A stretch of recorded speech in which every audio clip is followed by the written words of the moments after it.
December মুক্তি পেয়েছে দেব অভিনীত ছবি খাদান।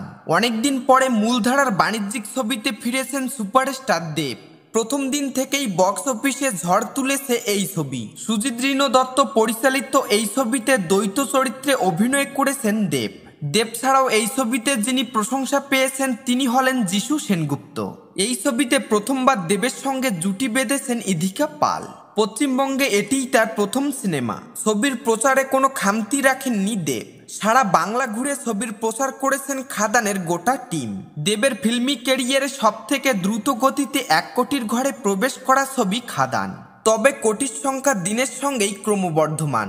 নিজের রেকর্ড নিজেই ভাঙছেন দেব। 5 দিনে 5 কোটির গণ্ডি ছুঁয়েছে খাদান, সে কথা সোশ্যাল মিডিয়ায় জানিয়েছে প্রযোজনা সংস্থা।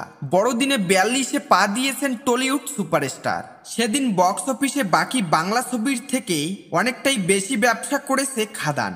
প্রযোজনা সংস্থার দাবি শুধু বড়দিনেই খাদান ব্যবসা করেছে 1.5 কোটি।